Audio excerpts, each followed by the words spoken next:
Hi everyone, my name is Hariram Saini. I am ex senior Java developer and an engineering manager. I have around 11 years of experience. During that, I have completed multiple projects for financial institutions like Validas Singapore, PNB India, AU Bank. All these banks were the client for my projects, and this is my LinkedIn profile. There you can go and check my background. So today I am going to start one course which is Computer Fundamental, and that is for the school students and beginners who are not aware about the computer. So what are the things we will cover under this course? This course is about the computer fundamental along with system and application software introduction. So इस course में हम लोग जानेंगे कि computer की basic चीज़ें क्या क्या होती हैं, कौन सी चीज़ें उसके लिए रिक्वायर होती है, and what will you learn in this course, like what is a machine क्या होती है, what is a computer, what is desktop and web application, what are the machines we use in our daily life, what are the hardware and softwares used in the computer, and which software is required or which one is the optional, what the necessary things to develop or build a web application or application. So let's start the course.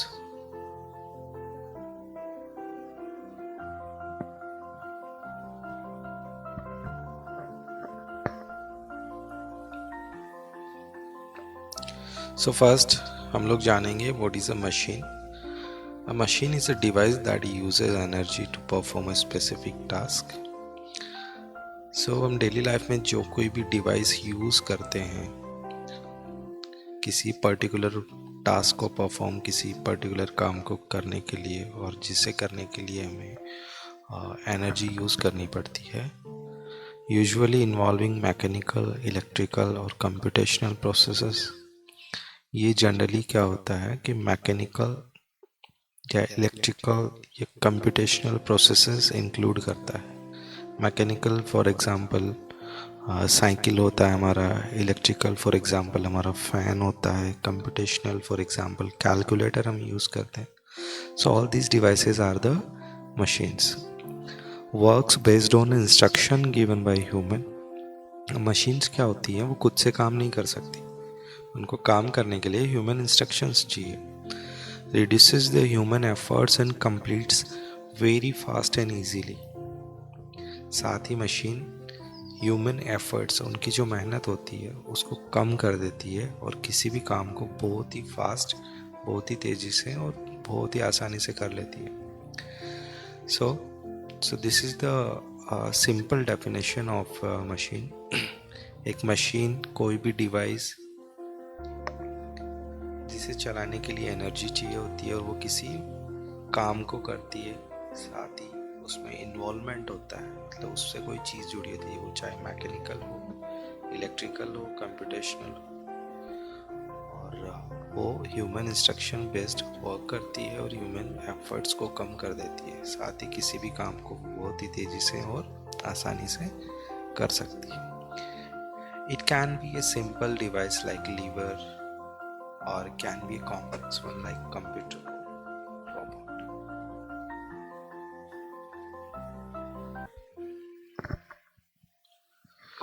For example, simple machines, हमें कोई सामान खींचना है ऊपर की तरफ, for example कुएं से पानी निकालना है या किसी बिल्डिंग पे सामान खींचना है, तो हम जनरली देखते हैं कि लोग एक पुली यूज़ करते हैं, एक रस्सी और एक कंटेनर टाइप बकेट या कुछ भी यूज़ करते हैं. वो यदि सीधा उस पानी को या सामान को ऊपर खींचेंगे तो उनको बहुत एफर्ट, बहुत मेहनत करनी पड़ेगी, बट यदि वो पुली यूज़ करते हैं तो बहुत ईजीली उसको खींच पाते हैं. So in this case it is a machine, the pulley is a machine. Another one, आपको एक बड़ा सा पत्थर खिसकाना है एक जगह से दूसरी जगह, यदि आप अपने हाथों से उसको खिसकाओगे तो it will be very difficult for you.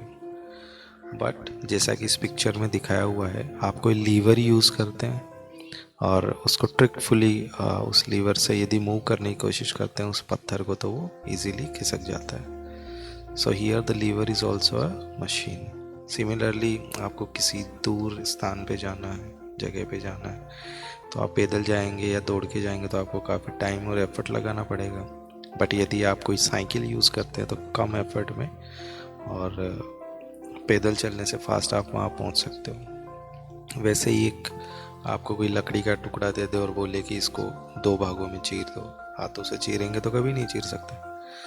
But वही आपको एक सौ मिल जाए, वेज मिल जाए, उसको आप यूज़ करोगे तो आप इजीली उसको 2 हिस्सों में डिवाइड कर सकते हो। वैसे इंक्लाइन प्लेन होते हैं, सामान को ढोने के काम आते हैं। इंसान अपने सर पे ज़्यादा से ज़्यादा 5 ईंटें उठा के लेके जा सकता है, बट इंक्लाइन को यूज़ करके ही कैन मूव मोर देन 20 ईंट्स एट अ टाइम और the bricks at a time. Similarly ज़मीन में आपको गड्ढा करना है, आप एक फावड़ा वगैरह लेके गड्ढा करोगे तो आपको टाइम लगेगा, बट आप एक स्क्रू टाइप डिवाइस आता है जिसको घुमा के आप इजीली गड्ढा कर सकते हो। So all these things are the simple machines. So this is the example of complex machine. Here we can see कि एक रोबोट है और वो एक कंप्यूटर को चला रहा है। तो रोबोट और कंप्यूटर दोनों ही कॉम्प्लेक्स मशीन है। सो नेक्स्ट, नाउ हमारा जो कोर्स है वो है कंप्यूटर के बारे में, तो हम लोग कंप्यूटर के बारे में सीखेंगे। So what is a computer? A computer is an electronic device that can process, store and retrieve data. अब ऐसा है कि जो कंप्यूटर वो एक इलेक्ट्रॉनिक डिवाइस है, विदाउट इलेक्ट्रिसिटी वो नहीं चल सकता। उसका काम क्या है? वो डेटा को प्रोसेस करता है, डेटा को स्टोर करता है और डेटा को जब भी ज़रूरत हो तो वापस आपको निकाल के दे देता है। रिट्राइव मीन्स निकाल के दे देता है। It performs calculations and operations based on a set of instruction. अब ये जो कोई भी काम करता है ना कंप्यूटर, वो बेस्ड ऑन सम इंस्ट्रक्शन करता है जो कि यूज़र के द्वारा या प्रोग्रामर्स के द्वारा या डेवलपर्स के द्वारा उसको बना के दिया हुआ रहता है। तो ये जो इंस्ट्रक्शन होते हैं, सेट ऑफ इंस्ट्रक्शंस, इनको ही प्रोग्राम बोलते हैं। और जो कंप्यूटर है वो बिना इंस्ट्रक्शन के, कंप्यूटर जो हार्डवेयर है वो बिना किसी प्रोग्राम और इंस्ट्रक्शन के कभी काम नहीं कर सकता। अब हम देखते हैं कंप्यूटर स्ट्रक्चर। सॉफ्टवेयर के बारे में बाद में जानेंगे, पहले हम ये देखेंगे कि जो फिजिकल कंप्यूटर है जिसे हम छू सकते हैं वो किस तरह से बना हुआ है। कंप्यूटर का यदि स्ट्रक्चर देखा जाए तो वो 2 चीज़ों से मिलकर बना है, हार्डवेयर और सॉफ्टवेयर से। तो hardware is the necessary one as the software is also the necessary one. तो हार्डवेयर में कौन से पार्ट्स होते हैं? CPU, central processing unit, output devices and input devices. So in this picture we can see those things.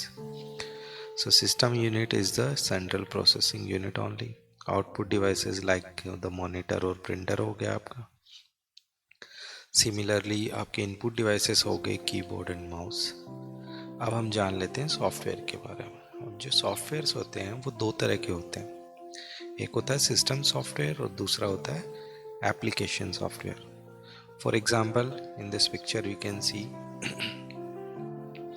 System softwares आप देख सकते हो, जैसे मैक ओएस है, लिनक्स है, विंडोज़ का लोगो दिख रहा है, फिर उबंटू एक, this is also system software है। एंड्रॉयड जो मोबाइल्स में यूज़ होता है, iOS, ये सब क्या सिस्टम सॉफ्टवेयर। अब सिस्टम सॉफ्टवेयर्स का काम क्या होता है कि आपका जो डिवाइस है, चाहे वो कोई मोबाइल है या चाहे कोई कंप्यूटर है, उसको चलाने के लिए, मीन्स उसको चलाने के लिए, ऑपरेट करने के लिए जो सॉफ्टवेयर चाहिए होता है उसको सिस्टम सॉफ्टवेयर बोलते हैं। अब होता क्या है कि जब तक आपके कंप्यूटर या मोबाइल में सिस्टम सॉफ्टवेयर नहीं डला है तब तक वो मोबाइल किसी काम का नहीं है, वो कंप्यूटर किसी काम का नहीं है, वो चलेगा नहीं। So system software is the necessary thing to run a computer. Next बात करते हैं एप्लीकेशन सॉफ्टवेयर की। अब ये जो एप्लीकेशन सॉफ्टवेयर्स होते हैं, ये जैसे कि इनके नाम से डिफाइन है, एप्लीकेशन, कहीं पे काम आना या किसी काम के लिए रिक्वायर्ड कोई चीज़ हो, वहाँ पर एप्लीकेशंस यूज़ होती है। फॉर एग्जांपल हमें कुछ डॉक्यूमेंट्स बनाने तो हम एम एस वर्ड यूज़ करते हैं। So M S word is a application software. वैसे हमें इंटरनेट चलाना है तो हम क्रोम ब्राउज़र या फिर माइक्रोसॉफ्ट का एज या फायरफॉक्स यूज़ करते हैं, तो वहाँ पर वो भी एप्लीकेशन सॉफ्टवेयर है। सिमिलरली आपको म्यूज़िक सुनना है तो आप वीएलसी प्लेयर या मीडिया प्लेयर चला के उन पे सुन सकते, तो ये सारे एप्लीकेशन सॉफ्टवेयर हैं। So I think you guys understood this thing very well कि what is the difference between system software and application software।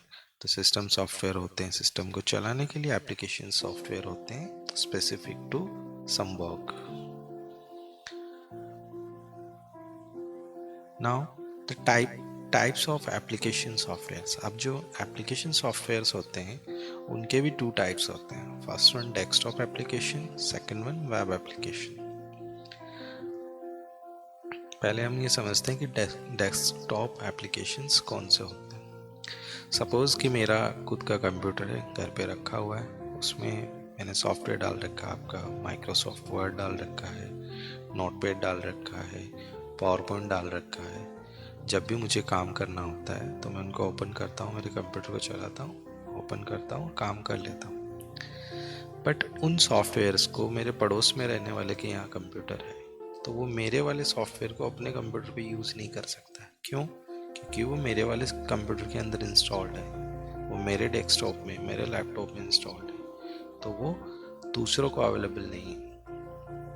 तो ऐसे एप्लीकेशंस, ऐसे एप्लीकेशन सॉफ्टवेयर जो हमारे सिस्टम में इंस्टॉल्ड है और जिनको सिर्फ हम ही यूज़ कर सकते हैं, दूसरा कोई सिस्टम वाला यूज़ नहीं कर सकता, तो उनको बोलते हैं डेस्कटॉप एप्लीकेशंस। नेक्स्ट बात करते हैं वेब एप्लीकेशंस। जैसा कि हम सब डेली लाइफ में यूज़ करते हैं, for example Google, LinkedIn, Facebook वगैरह। So all these are the web applications. अब यहाँ पर समझने वाली बात यह है कि वेब एप्लीकेशन क्या होती है। तो ये गूगल और फेसबुक, लिंक्डइन वगैरह भी क्या है, कहीं ना कहीं किसी कंप्यूटर में डले हुए हैं, लेकिन वो जो कंप्यूटर है उसको हम लोग सर्वर बोलते हैं। वो एक पावरफुल कंप्यूटर होता है जिसमें बहुत हाई लेवल की रैम एंड प्रोसेसर होते हैं, और ये जो सर्वर होते हैं ये इंटरनेट से जुड़े होते हैं, और ये जो इंटरनेट है, इस इंटरनेट को ही वेब बोला जाता है। Web we know very well, जो मकड़ी का जाल होता है, that is called as a web. So internet is also web, जिससे जो भी सिस्टम जुड़ा हुआ है तो वो इंटरनेट से जुड़े हुए किसी भी सिस्टम को या किसी भी एप्लीकेशन को एक्सेस कर सकता है if they have the access. For example Google है, वो हम हमारे मोबाइल से भी चला सकते हैं, कंप्यूटर से भी चला सकते हैं, because that is available on the internet, available on the web.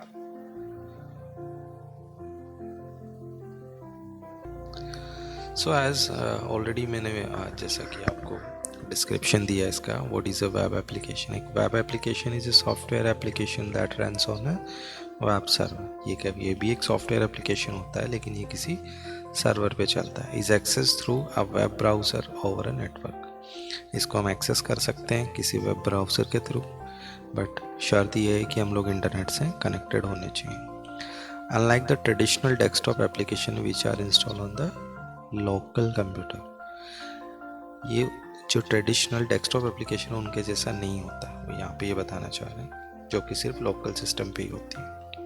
Now जैसा कि अभी मैंने बताया, वेब क्या होता है, इट्स बोल सकते हैं जाल है एक, जिससे जो भी सर्वर या जो भी एप्लीकेशन जुड़ी हुई है उसको कोई भी यूज़ कर सकता है। Now the web is a system और interlinked hypertext documents and multimedia content that can be accessed via the internet। अब ये क्या, एक सिस्टम है जिसमें इंटरलिंक्ड हाइपर टेक्स्ट डॉक्यूमेंट्स, जो HTML पेजेस होते हैं, जो आपको फेसबुक पेज दिख रहा है, इनको हाइपर टेक्स्ट डॉक्यूमेंट्स बोलते हैं, और साथ ही मल्टीमीडिया कंटेंट्स भी ये कंटेन करता है। मल्टीमीडिया मीन्स जैसे आपके ऑडियो वीडियो वगैरह हो गए, वो भी इसमें रहते हैं। तो ये सारे हम एक्सेस कर सकते हैं इंटरनेट के थ्रू। सो सिंपली हमें ये समझना, वेब जो इंटरनेट है उसी को हम वेब बोलते हैं। ये एक जाल है, इसमें जो कोई भी सिस्टम जुड़ा है, वो चाहे आपका मोबाइल है, मेरा कंप्यूटर है या कोई सर्वर, वो एक दूसरे से बातचीत कर सकते हैं यदि हमें उसका एक्सेस है तो। अभी हम देखते हैं वेब एप्लीकेशंस मेड ऑफ। ये जो वेब एप्लीकेशंस होते हैं ये किस चीज़ के मिलके बने होते हैं। सिमिलरली जो डेस्कटॉप एप्लीकेशन होते हैं वो भी ऑलमोस्ट सेम से ही होते हैं, बट कुछ डिफरेंस होता है। So here we will know about the web applications. First, web application में जो हमें दिखता है, जो यूज़र को दिखता है, उसको बोलते हैं फ्रंट एंड। जैसे आप यहाँ पे फेसबुक का पेज देख पा रहे हो, तो ये फ्रंट एंड है, हम लोग इसको देख पा रहे हैं। नेक्स्ट होता है बैक एंड। बैक एंड, अब जब आप फेसबुक का पेज देख रहे हो और आपको इस पर लॉग इन करना है, आप इसमें ईमेल आईडी डालते हो, पासवर्ड डालते हो, और जैसे ही आप लॉग इन बटन पर क्लिक करते हो तो ये लॉगिन बटन क्या करता है, एक कॉल करता है बैकएंड को। बैकएंड एक सर्विस होती है, सॉफ्टवेयर टाइप ही होता है। आप बोल सकते हो कि वेब एप्लीकेशन का दिमाग बैकएंड ही होता है, वो सारी चीज़ें हैंडल करता है। तो जैसे आप लॉगिन बटन पे क्लिक करते हो, आपके यूज़र नेम और पासवर्ड उसके पास चले जाते हैं। अब बैकएंड क्या करता है, वो यूज़र नेम पासवर्ड लेके जाता है इस डेटाबेस के पास, और वहाँ जाके चेक करता है कि ये यूज़र नेम और पासवर्ड वहाँ पर एग्जिस्ट कर रहा है क्या। अब उससे पहले हम बात कर लेते हैं डेटाबेस की। जो डेटाबेस है ये एक तरह का स्टोरेज है। जैसे हमारे घर के अंदर स्टोर रूम होता है, हम लोग कोई भी बाहर से सामान लाते हैं, ला के रख देते हैं, और जब भी हमें ज़रूरत होती है वहाँ से निकाल के काम में ले लेते हैं। सिमिलरली ये जो बैकएंड क्या होता है, इसके पास जब भी कोई नई चीज़ आती है और उसको बोलते हैं कि सेव करके रखना, तो वो सारा डेटा डेटाबेस में ले जाके सेव कर देता है, और जब भी उसको ज़रूरत होती है वो डेटाबेस से निकालता है, काम में लेता है और फ्रंट एंड को भेज देता है। तो यहाँ पर भी सेम काम हो रहा है। यहाँ पर जैसे ही आपने मेल आईडी पासवर्ड देके लॉगिन बटन पे क्लिक किया, कॉल चला गया बैकएंड के पास। बैकएंड वो मेल आईडी और पासवर्ड लेके गया डेटाबेस के पास, वहाँ जाके उसने उस आपके स्टोर रूम में चेक किया कि ये यूज़र नेम पासवर्ड एग्जिस्ट कर रहा है। एग्जिस्ट कर रहा है तो उस केस में बैकएंड क्या करेगा, फ्रंट एंड को मैसेज भेजेगा कि हाँ भैया ये एग्जिस्ट कर रहा है, आप अगले पेज पे इसको जाने दो। और यदि वहाँ वो एग्जिस्ट नहीं कर रहा है तो फ्रंट एंड को वो दूसरा मैसेज क्या भेजेगा, वो ये भेजेगा कि भैया ये एग्जिस्ट नहीं कर रहा है, इसको आगे मत जाने दो, इसको बोलो कि सही यूज़र नेम पासवर्ड डालो पहले।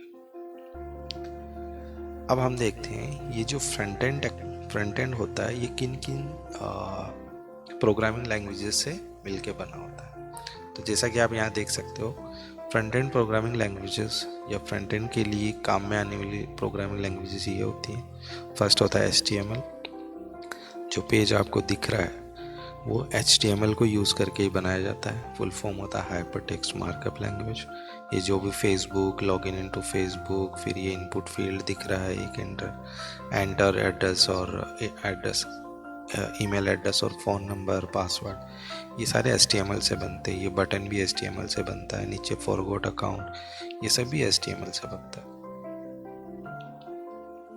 अब next CSS, cascading style sheet.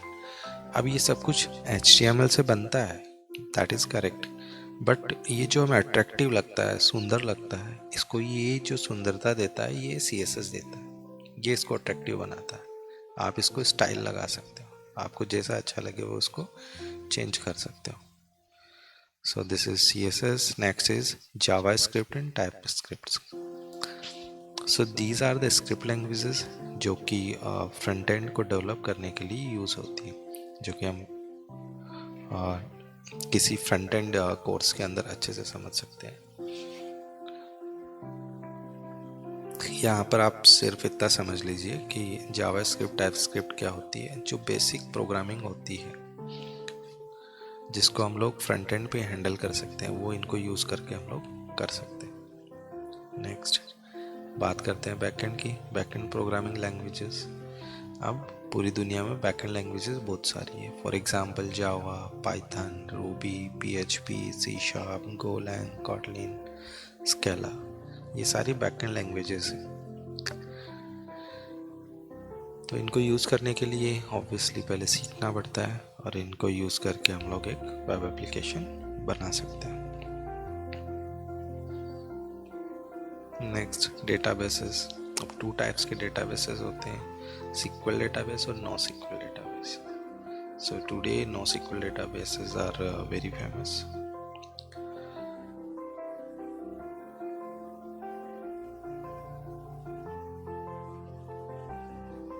So that's it for this course. Now we can start some advanced courses like the front end one or back end one or database courses. So thank you for watching this course or accessing this course to enroll this course.